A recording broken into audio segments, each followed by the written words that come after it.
turning a burner phone into an OpenWRT or Wi-Fi Pineapple LTE modem, this time on Hak5. Hello and welcome to Hak5. My name is Darin Kitchen. My name is Shannon Morse. It's your weekly dose of techno. Welcome to the show. This is a fun one. Why? Because I'm getting really geeky about home routers and stuff.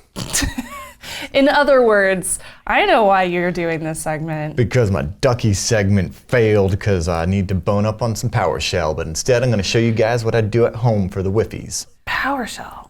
Yeah, it's going to be fun. It's going to be fun. Okay. No, this is a really good one. So basically, we are going to be turning a burner phone into a modem for a Wi-Fi Pineapple or any other OpenWRT-based thingy. Yeah, so in this case, we are using a Wi-Fi Pineapple. However, if you use any other OpenWRT-based wireless router at home, this is a really great option, especially if your cable or DSL modem ever goes down. Or for example, for some reason, they no longer work for you. I don't know why that would happen. Or you're like Darin, maybe you don't feel like paying Comcast for both internet at your home and at your office. Yeah. Is that why we're doing this segment, Darin? Hey, you know what? My inability to pay Comcast twice has brought on some really good segments. I mean, you may recall that it was a couple of seasons back that we created a point-to-point long-distance link, and that was between the old Firehouse studio and an apartment that I had gotten like a block away. Yep. And we created that because I literally do not want to pay for the internet twice when I have it already here really fast. I fully understand. Yes. So why don't we get right into it? I think we should. Absolutely. So basically, did you turn off your sound? I did. So over the years, when it comes to, say, remote deployments of Wi-Fi Pineapples, I have tested a plethora of modems here. Oh my gosh! I got some modems for you. Wow! Look at all these. Modems. Jeez. That was a really good one. Here's a Vodafone. Modem. This one's a Freedom Pop. There's another Freedom Pop. Oh yeah, Freedom Pop. Yeah, another T-Mobile. The Rocket. Oh my gosh! I would really? still say that of all of these modems, that's a fun one. This is still, no, that's Virgin. Hang on. This one. This one is still my favorite. What is that one? It is a Huawei. It is a Huawei E355. Okay. This is a really good modem because it shows up as CDC Ether or RNDIS, which are acronyms that basically mean that you plug it in and it shows up as an Ethernet connection because it's basically a USB Ethernet adapter to a managed modem, and that takes all of the trouble out, so you just pop a SIM card in and Bob's your uncle. Okay, cool. That said, I have found these to be incredibly annoying. Are you creating a little stack? It's like a Jenga. It's Jenga. Okay, that's not going to last long. I have found that these are nice, but they're like complicated and expensive, and when you can literally today go out and get for $20 a burner Android phone. $20? This phone right here is $20. That's so awesome. Let's turn it into a modem. Okay. Except not this one. We got other plans for that. But another one, right? Just throwing all the tech around today. That's just how we're rolling today, right? Okay. So I just figured let's dive into this. This is my Wi-Fi Pineapple Tetra that I use at home for my internet connection. Okay. And I do so tethering with an old burner phone, right? This is a phablet from Sony that I just don't use anymore, but I've got a grandfathered prepaid SIM, blah, blah, blah in there, and I get really good LTE. So let's share it with So you're not actually devices. Using your Wi-Fi Pineapple for any kind of pen testing today? No, but it's the same idea, whether you're using a OpenWRT-based Wi-Fi router at home or a Wi-Fi Pineapple for penetration testing, same exact idea here. And basically, we're gonna get our tubes going. Okay, we're gonna connect our Wi-Fi Pineapple to the internet through an Android phone. So you have shown all of us before how easy it is to tether an Android phone to a Wi-Fi Pineapple. I mean, you literally just check a box. So it's really easy. So how are we supposed to make this into like a 20-minute segment? Yeah. Because yes, YouTube, people watch 20-minute episodes. Yeah, right. In fact, let me see if I have. Where is that on my computer? Is it down here? Yes, there it is. You're right. Tethering is just a matter of hitting mobile tethering and then checking that box for USB tether. That's literally all you have to do. But you see how it says verifying the account? Oh. And now it's all sad and stuff. Yeah. Well, actually, it's that killed Visor.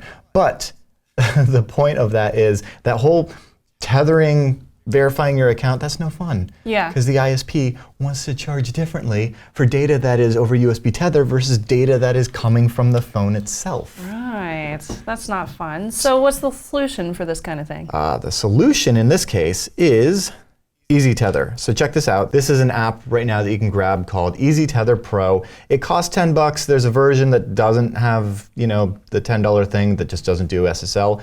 But otherwise, it's a really awesome tool, and it makes it super simple to set up on an Android phone and get yourself a persistent connection to that device. So how do we set up Easy Tether Pro? Is it just checking a box? It literally is. This is it. You just check this box here that says USB under Internet Connection Sharing Settings, and that's basically it. The only other real thing that you might need to do is enable, under Developer Options, USB debugging. Oh, but once you have that, we can now plug this into our Wi-Fi Pineapple once we have the software installed on it and get it set up so that it will always use that as its internet connection, which means that those packets make it look like they're coming straight from the phone. So how do we make the Pineapple talk to it? There's a little bit of software we have to install. Yay! Let's get that going. Okay, let me get this guy plugged in. All right, so I've got my Ethernet USB cable as well as my UART cable there, and it's powered up, and this is a brand new one out of the box, ready to go. So what that means is I can now get a shell on it over serial, and I should probably actually go through the setup process. Yeah, I think you would need to do that. Setup, getting started. Okay, and then I press the button, and then we'll give it a password. Really bad one for right now. And we'll call it something like Tetra, sure. And then accept those and complete the setup. The rest of that is just like any other Wi-Fi Pineapple setup, depending on your deployment scenario and what exactly you're trying to do. But at this point, we just want to make sure that it can get on the internet through the phone. Our phone. So I guess the next step is to take the phone that we already have just set up by installing Easy Tether and checking a box. That was easy. And just plug it into the USB port. So there's that. Great. Now, let's go ahead and get connected to the Wi-Fi Pineapple and set up the software. So that software you will be able to find over on the downloads page at mobile-stream.com. These are the folks that make Easy Tether. And Easy Tether is kind of awesome because it makes it easy. You just want to grab the latest OpenWRT version, and I'm grabbing the no crypto version. So let me copy that URL, copy link address, head back over to my shell. I'll just SSH into it. And I get this error because I have another Pineapple, and this is my first time setting this one up. So I'll just go ahead and run that command, which sets everything up for me. And there we go. Now I'm on the Pineapple. Beautiful. Now obviously the Pineapple doesn't have an internet connection. I can test that by pinging something, and it's not going anywhere. So let me go ahead and real quick just get the Wi-Fi Pineapple online. So to do that, I'm just going to be lazy and set up Wi-Fi tethering under networking, scan, and I'm just going to connect it to our guest network. And refresh, and there we go. I have an IP. I come back over to my shell. I'll ping again. Great. Now I just needed to get it online because I need to wget that file that I had put in my clipboard, and I'm grabbing Easy Tether USB no crypto version yada yada for OpenWRT. Easy. So why aren't you using the OpenSSL version of Easy Tether? Why no crypto? Okay, so basically what this is going to do is it's going to create a tap interface between the Wi-Fi Pineapple and the burner phone. That's literally over a USB cable. Oh, so you're not even using Wi-Fi or anything for No. this. You're just going through the cable. Yeah. Obviously you don't need encryption. I don't think it's that important. Honestly, if you want to get that variant, go ahead. It just means that you have one other dependency to install, which is OpenSSL. Big deal. Okay. But this just prevents you from having one more dependency, and I just don't think that it's that important, especially considering the way that we're going to set this up is similar to how we configure our Wi-Fi Pineapple from previous episodes with VPN, because I don't want my ISP knowing what I'm doing. You're putting on a VPN this. Anyway. So there you go. Okay, you don't cool. need to double up the encryption. All right, so now are we going to be installing the Easy Tether app? Basically, that's on the Pineapple? That's it. There's that, and then some configuration stuff, and then some special sauce. But let's go ahead and get it installed. Basically, now that I've got that zip file there, need to go ahead and unzip that. Unzip isn't found by default because it's not typically necessary. So we'll just need to install that. So do an opkg update, which is kind of similar to apt-get update. So it grabs the latest packages. And then using opkg, I'll install unzip. Although it can't find unzip because I didn't spell it right. You have to spell it right. Yep. No unzips. Unzips? Unzip. Now I can unzip that file. And what was it called? Easy tab complete for me. There we go. Easy tab complete? Yay, it extracted all the good stuff. So if ILS, I'll now see I have a directory cd to 15.05. And you'll see that you have all of these different CPU architectures. Ugh. So, I know, right? Basically, all of these are the different CPU architectures that are supported by OpenWRT. And so the one that we're using in the Wi-Fi Pineapple happens to be an Atheros 71XX, which is why I'm going to CD into AR71XX. Now yours, if you're a Broadcom, you might have to go in here. If you're using a Sun XI, you might have to go into there. If you're on x86, there you go, right? So that's kind of something cool to realize. Okay, so then we go into generic, and there's our IPK file. Okay. And an IPK is kind of similar to like a deb if you're used to Debian. It's it's a package. And so we use opkg install and then that package. There we go. And it's configured. Okay. So at this point, we can literally just run it and it will set up the tethering for us.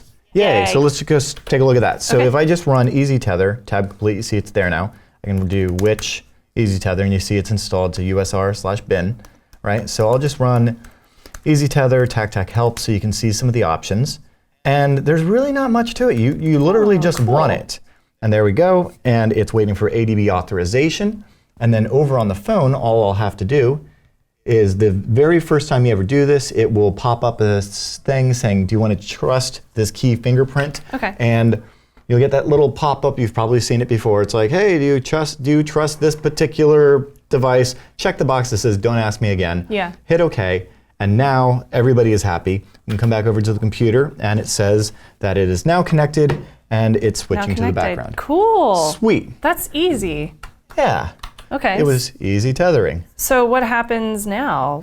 You probably want to set up some configurations, right? Yeah, so it is our new WAN, and we're going to actually have to edit our network configuration file to make that always our WAN. So let's go ahead and do that. Okay.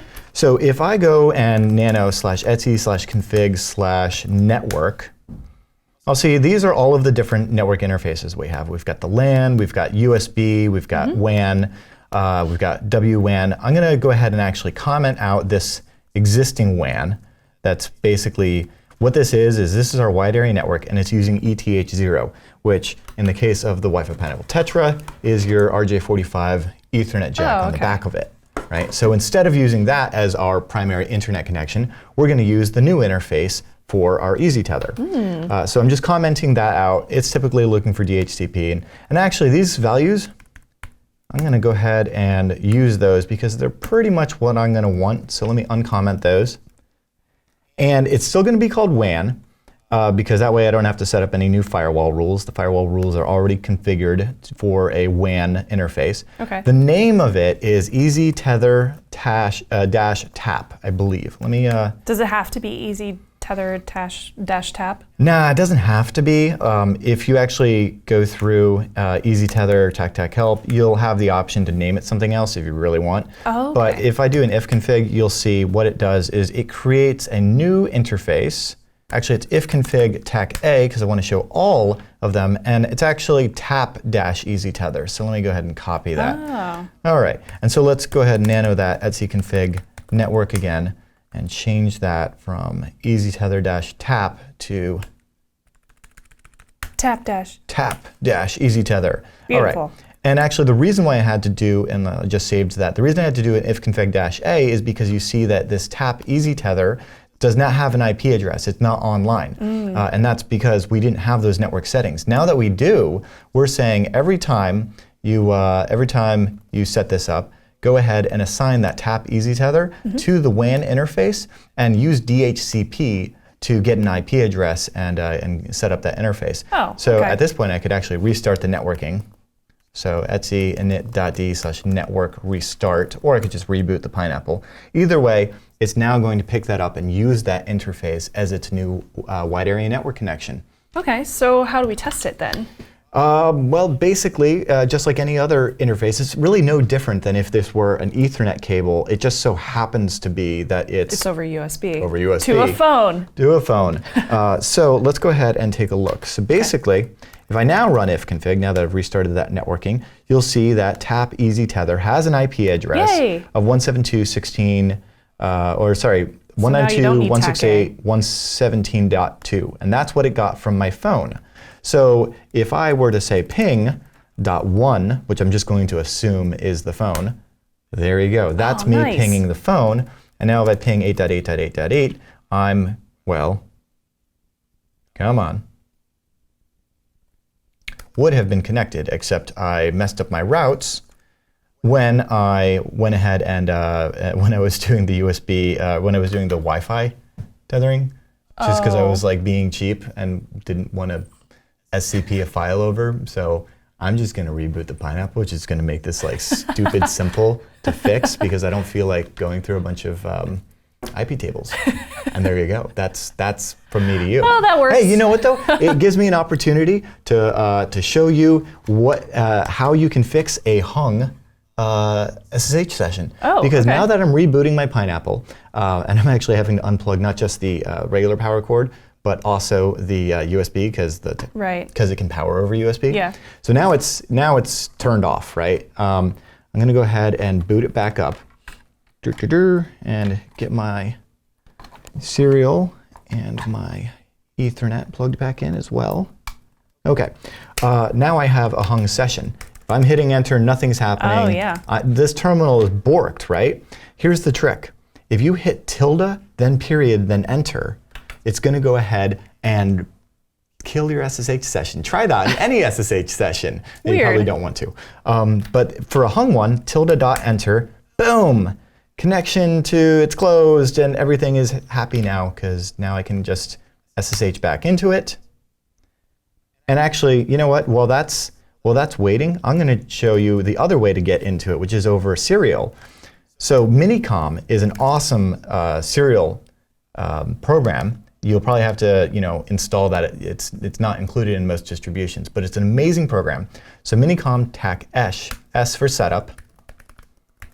And this is specific to the Tetra because it has USB serial built in. Yeah, it is. So we just set up the serial port on this cute little configuration. That's what that -S was. And you want to just go ahead and point it to /dev/tty USB 0. Mm-hmm. It might be USB 1 if you're special. Right, if you have like another USB serial device already installed. And then what you'll want is 11.5200 for your baud rate and 8N1. And I go ahead and disable both hardware and software flow control. So those settings right there are what you're going to want. Okay. And you can actually save those as your defaults by hitting that. And that way, every time you open Minicom, it will use those. So you would do it without the -S for setup. And it's a cute little serial terminal. If you hit enter, you get, Pineapple login. Yeah. And there we are. And that's over serial, right? Which is fun. I didn't have to SSH in. Yeah. I think it's a super nicety. Yeah, might as well. Right? Okay. Moving on. Okay, one last thing about Minicom. To exit it, you'll notice down at the bottom left, Control A, Z for help. Control A and then Z. You're going to get this nice little menu, and that's where you're going to be able to, run Kermit or any of the other old serial stuff. Okay, so you rebooted the Wi-Fi Pineapple, but is it still connected to the EasyTether app, or are you going to have to reconnect it? No, it is not. So you actually have to run the EasyTether program to initialize that link. And if we take a look here, basically, if I run ifconfig, you'll see that it's not listed. So what I need to do is go ahead and just run EasyTether USB again, and then it goes ahead and creates that connection. And now I can ifconfig and I'll see that it's up. If I do for instance, a route, I'll see that it is my default route. And if I wanted to, I could wget example.com. And that would just go ahead and download index.html from example.com, my favorite web page in the world, where I can now cat that file and say, ooh, look, it's HTML from the example domain. Yay, RM example index.html. Otherwise, let me go ahead and SSH into it as well. And there we are. Now I have two shells, one over serial and one over SSH. Okay, so now that the Wi-Fi Pineapple and all of its clients are online through the phone, we're done, right? I wish I could say that. No, we're going to make it better. We're going to make it more resilient, and we're going to mask our traffic and go through a VPN so our ISP doesn't know what we're doing. That would be a good thing to do. Right? Yeah, in fact, this is where you should reference Hak5 episode 2000 or season 2017 and 2018. Yes, which are not years. Season 20, 17, and 18. Those are episodes because we do seasons because we're weird like that. Yes, we do. But if you follow along with those, you'll end up with a client.ovpn file, which is a single login file for your OpenVPN connection so that you can connect to your OpenVPN server up in the cloud, which is awesome, right? So let's go ahead and do that. All right, so on my Pineapple here, I will need to opkg and update. And opkg install OpenVPN, and it's not just OpenVPN, there's like something else, I forget what it's called, opkg list grep for OpenVPN. And it's, there we go, it's OpenSSL. So opkg install OpenVPN -OpenSSL. Great, now I just need that connection file. So I'm going to go ahead from another terminal, and I have it right here. I can ls client.ovpn,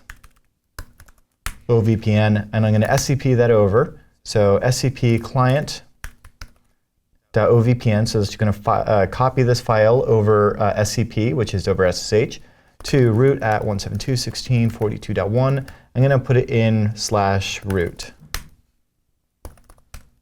Now if I come back over here to my Pineapple's terminal and pwd, I'm in /root, ILS, and now I have my client.ovpn, which means I can now connect to my OpenVPN server very simply by just doing OpenVPN and then pass it that client.ovpn file. But actually, to make this even better, we're going to make a connection script. Okay. Because this is a task that we're going to repeat. And there's a couple IP tables rules, if you remember from that episode, that are going to make this a lot easier. So I'm going to go ahead and we're going to write some code. Let's write some code. Yay! Except let's speed it up. Ha! Well, there we go. See, I am awesome at typing very fast. Or it was editing magic. It's all me. So, okay, we've gotten all this set up. Now, how do we know that the traffic is going through the VPN? Well, currently it isn't because we haven't actually dialed it, but let me show you a fun little tip, and this is what I typically do, and let me know what your method is. But let's come back over here, and we're going to write a little script that we're going to put on a web server. So let me save this file, and I'm just going to go ahead again into another terminal, like this one, and SSH into this server and cd to Darin.kitchen. This is a web server that I run, which is an awesome website, and everybody should go and check out Darin.kitchen, best domain name ever.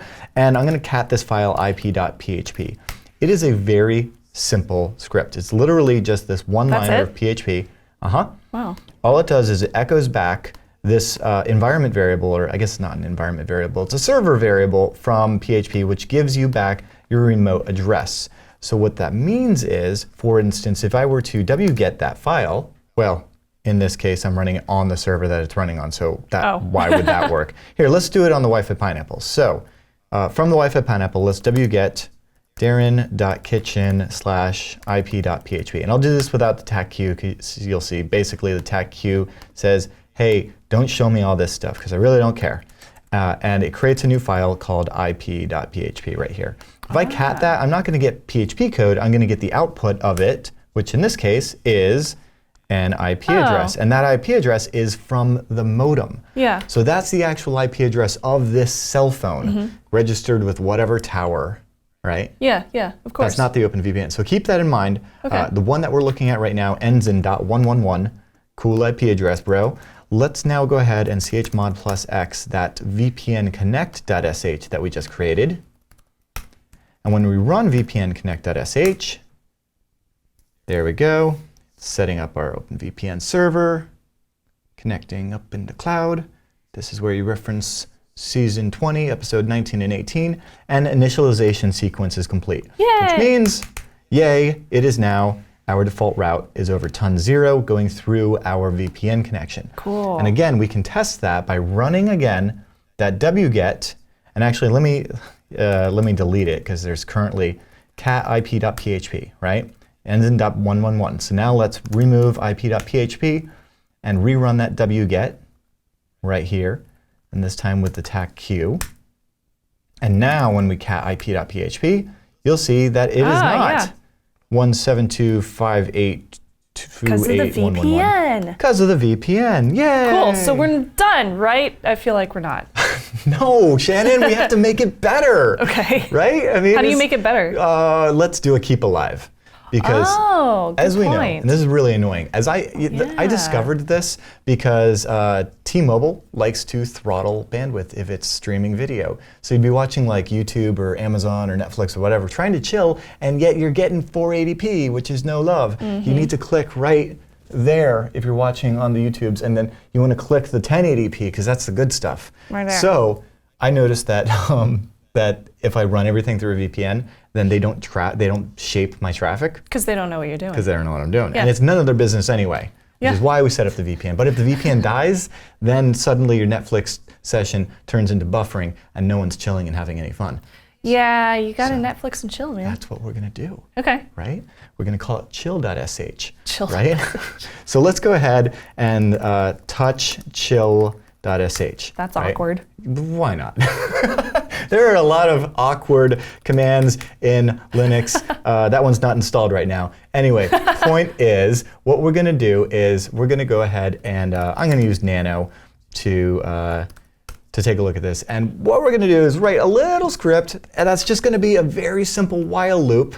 So we'll do like, of course, start it out with a shebang, bin bash. Bin bash. Yay. And let's do while true. So basically always do done. Okay, so everything that's in between this is just going to continue to do. It's literally. It's going to do a thing. It is going to do until it tells it not to do. And we're going to have it sleep for 10 seconds. So basically all this does is if I do echo hi and then change this to a sleep 1. It'll just keep on saying hi. Yep. Hi. Hi. Hi. Hi. Yeah. Most annoying Easy. bash script ever. Let's make it better. Okay.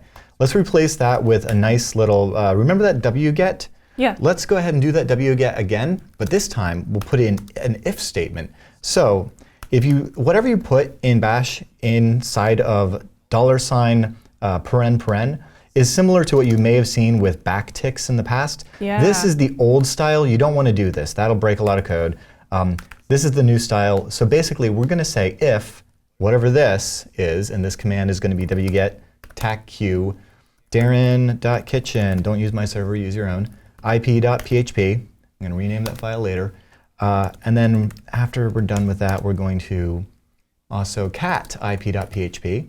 And then once we're done with that, we're also going to remove ip.php, right? Ah, okay. So all this is doing is it's an if statement saying, hey, do this, right? And we're going to check the output of that and say if it is equal to, what did I say? It's 138 dot whatever VPN server I'm using this week, .16.11, right? And then end my brackets, boom. Semicolon, yeah. Semicolons, Okay. not colons, semicolon, thank you. So if this is happening, then else phi. So that's how you do an if statement in bash, right? So we're going to say if it does this, then, I don't know, echo cool, bro. And then else echo not cool, bro. Right? bruh. Bruh. And then it's going to sleep for, I'll make it 10 seconds. I don't want to like hammer my server. Save that, exit, remember that, and then remove that ip.php that's already there. And now let's run that chill.sh, and it's going to say, cool, bro. And then in a few seconds, That's funny. Yeah. Cool, bro. Cool, bro. You're still cool. You're still cool. Yeah. Okay, still let's make the script smarter than Okay. cool, bro, because now it's still going. Cool, bro. That's so stupid. I know. I am the master of terrible shell scripts. let's make it do something more interesting. So what this is saying is, if our VPNs, what this is doing is it's running that. If your VPN is working and the IP address matches this one, then everything must be cool. Yeah. VPN is up. So somehow you want to make it tell you that it's cool. Yeah. Let's actually echo with attack N so it doesn't do a carriage return, a period, I don't know, because we're weird, into /temp/vpn.log. So now we have a nice little log file. So every time it's up, it'll write a period into it. Okay. And when if else, right? So if it's not, if the VPN is down, then we'll do a plus or an asterisk or a caret. I don't know. We'll just go with something plus. that looks different than a period. So you know if like the app crashed, for example. Yep. Then you would know that it would have had to restart. Exactly. Got it. So now when I cat/temp/vpn.log, I'll see I just have a single period. And if I change that sleep to sleep 1 and run that guy again and leave it going for just a couple of seconds, you'll see that when I cat/temp/vpn.log, yay! So if I come back, it's working. If I'm wondering like what's going on with my VPN, I'll see when it went down and when it came back up. Yeah, that's awesome. Yay! Okay. So let's actually have it bring the VPN back up if it in fact dies. Oh yeah. Right. Because if it dies, you don't want it to just sit there. Yeah, we're gonna say VPN is down. Not cool, bro. And in this case, we're gonna log it to the thing and we'll do a kill all -9 open VPN, which kills that process. And then we're literally just going to rerun /root/vpnconnect.sh with an ampersand and call it a day and change that to a 10. So every 10 seconds it runs this. So every 10 seconds it's going to check the IP address it's coming from. If it's not coming from that IP address, then it's going to run this. That's it. All right, so let's go ahead and now run chill.sh and everything is chilling. Yay. Yay. That's really cool. We're done.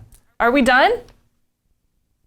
No, we're not, are we? Okay. No, of course. There's a few little configurations, obviously. Of course. Like, I've just been testing with this. This isn't ready for deployment. So is this going to happen every single time you boot now?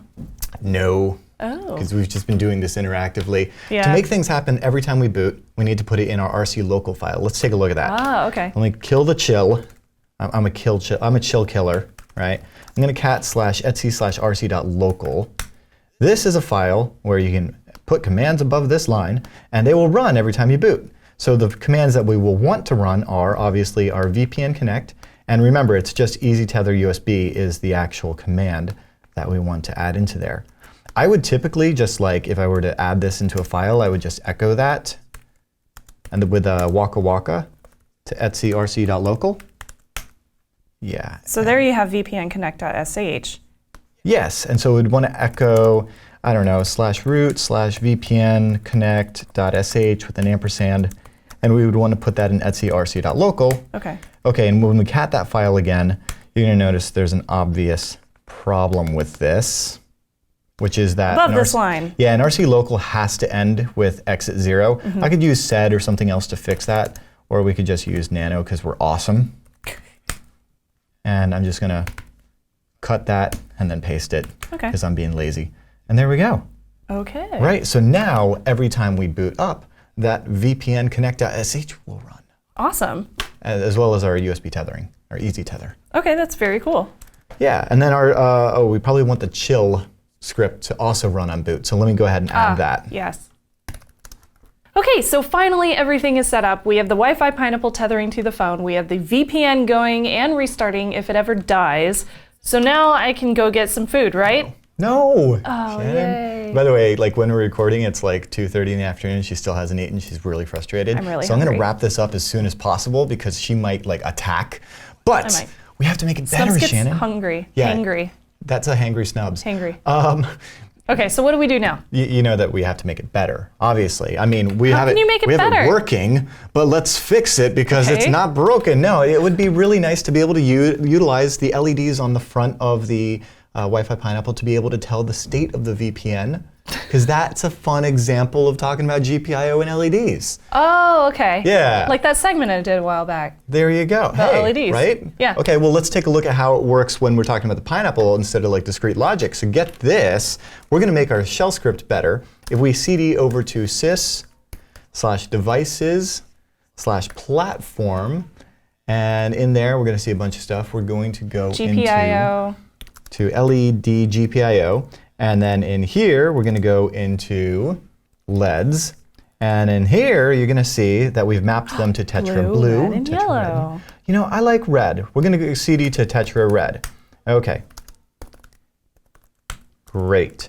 So from here, you'll notice that there's a couple of different files. Let's cat that max brightness file, and you'll see that the maximum brightness it can possibly 255, yeah. Yes. And if I cat brightness right now, it's set to 0. So it's off. It's off. Okay. If we take a look there, if you see an LED, a red LED here, then I must be crazy. No, there's no red LED there. So to turn that red, let's go ahead and echo 255, and then just pipe that into brightness. And I'll just go ahead. And it should turn on. I'll switch to my camera. When I hit enter, boop. Oh, yeah. And I didn't have it. Oh, it's okay. I see it. Here, I'll echo 0 into brightness, boop. And then echo 255 back in, and there you go. It works! Yay, you get the idea. So you're going to add that to the script, so anytime it dies, the LEDs will change color. Yes, because every 10 seconds, chill.sh is like, are we connected to the VPN? Yes, cool. Are we connected to the VPN? No. So it's like restarting it, but I'd like to know without, instead of just being like, why is Netflix buffering? Is it because my VPN is down? So you just want to look at your router and be like, oh, the red light is off. Red light's Obviously, it's restarting. And you know what I do if the red light's off?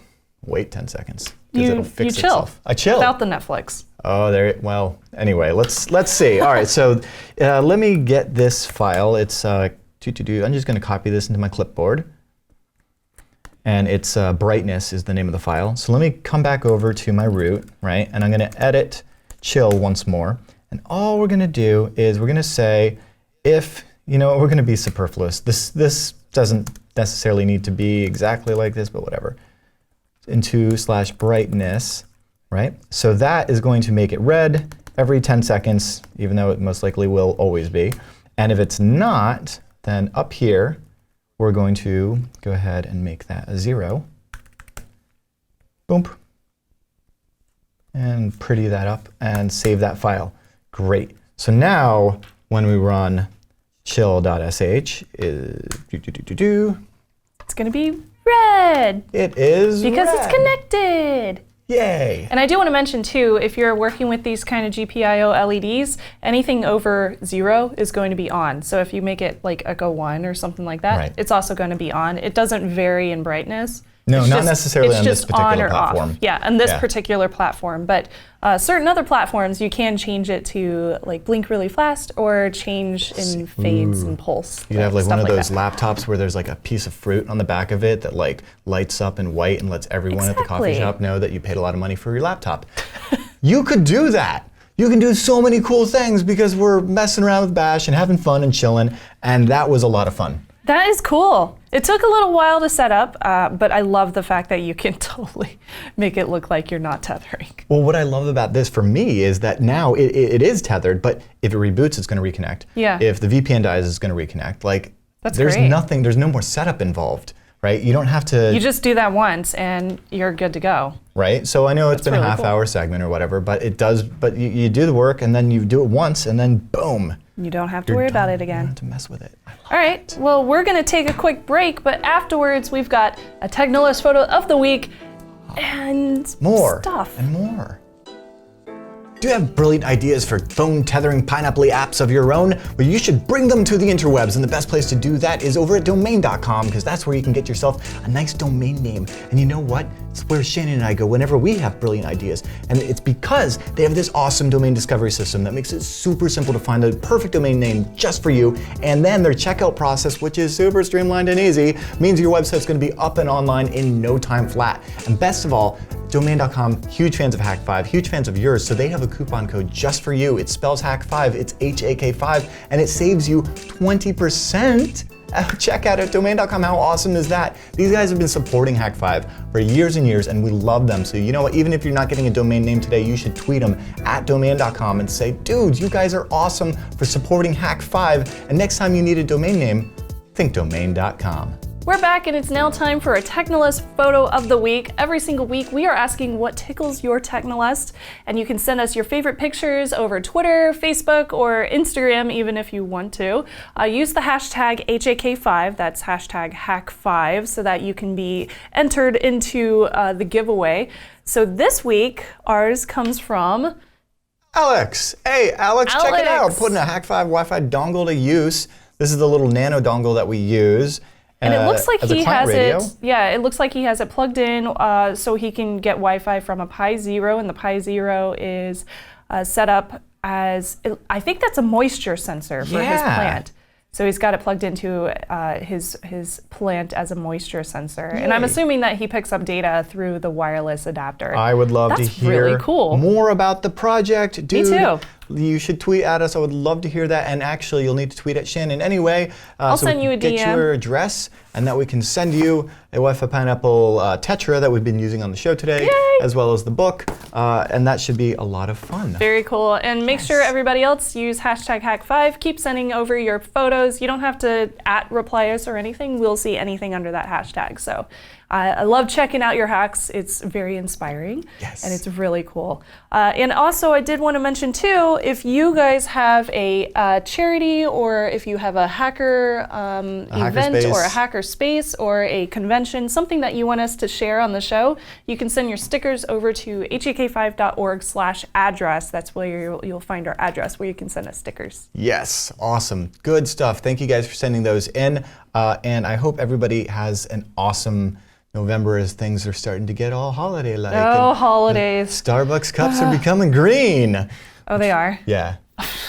Yeah. It's like, so it's going to be fun to silly. look back at this in 10 years and be like, where's the Starbucks cups for green?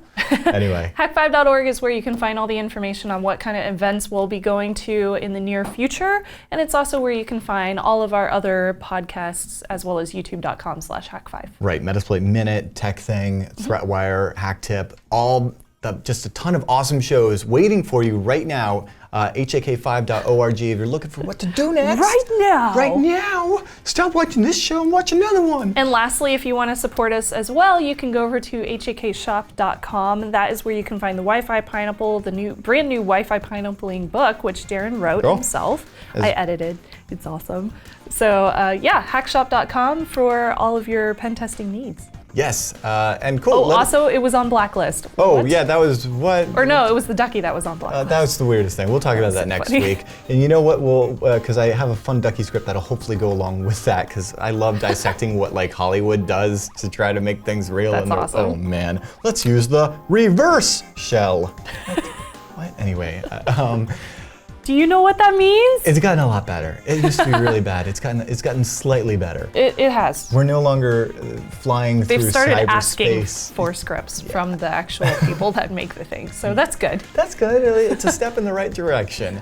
Man, I'm hearkening back to hackers now. We need to get some garbage files. We're gonna go find the garbage files. She's gonna get some lunch. I'm gonna thank you for supporting Hak5 all these years. HAKshop.com if you want to get some cool swaggity swag. And with that, let me know in the comments if you have a better tethering option. Always, if there's a better way to do it. Any of my bash script could be made better, make it better in the comments. I'm sure it's already turned into 3 lines of C. With that, I'm Darin Kitchen. I'm Shannon Morse. Trust your Technolist. Or maybe they'll do it in Perl. I mean, it'd be like 20 lines of Python, but 3 lines of Perl. It'd be like a single line with a bunch of, anyway.